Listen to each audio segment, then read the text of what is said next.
কখনো আপনারা দাঁত নিয়ে অবহেলা করবেন না। দাঁত এমন একটা জিনিস যে একবার নষ্ট হয়ে গেলে দ্বিতীয়বার যতই জোড়া লাগেন না কেন ওই অরিজিনাল দাঁতের মধ্যে কখনোই স্বাদ পাবেন না। হ্যালো এভরিওয়ান, আসসালামু আলাইকুম। সবাই কেমন আছেন? আমিও আলহামদুলিল্লাহ অনেক ভালো আছি। এই তো আজকেও চলে যাব। আজকেও আম্মুর হলো যে পরশুদিন তো দাঁত সার্জারি করেছি, এখন আজকে আবার হলো যে এটা ওয়াশ করতে হবে, তার জন্য এখন আমরা যাব নাস্তা করে তারপরে বের হব।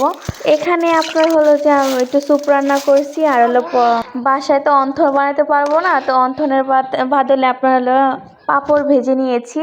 তো এই পাঁপড় খাবো অন্থনের সাথে। তো এই তো আমরা নাস্তা করে বেরিয়ে গেছি। বেরোর পরে এখানে এসে আম্মু অলরেডি দাঁতের ওয়াশ করতেছে। এখানে আমরা সবাই বসে আছি। এখানে আমার মেয়ে আর ভাই অনেক দুষ্টামি করতেছে। তো এই মেডিকেলের পাশে একটা ছোট্টখাটো একটা পার্ক আছে, তো ওখানে আসলাম। এখানে কিন্তু আমি প্রায় সময় আসি আমার মেয়েকে নিয়ে বিকালবেলা। তো এখানে এসে এই চাচার হাতের ভর্তাগুলো এত স্বাদ, মানে কি বলবো। আমি এই পর্যন্ত 50 টাকা অলরেডি খেয়ে ফেলেছি, 2-3টা খেয়ে ফেলেছি। তারপর এখন আবারও ভাই আবারও নিতেছে। তো এটা নিয়ে আর কি দেখেন, মানে এত মজা খেতে।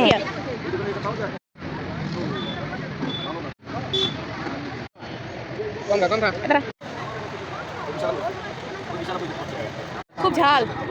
কেমন ঝাল? সেই জাল সে আচার খেয়ে দাঁত ফালাইতেছে। কি খাবে ভাই?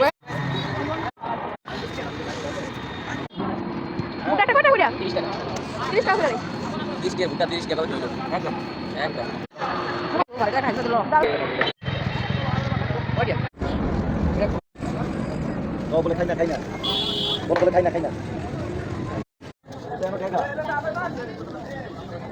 এটা আর দিব তো হয় না বত্তে খাইতে 100 টাকা। इसके सियासत দিয়ে দে জাল্লা রাস্তে। এখন সময় চলে যাচ্ছি।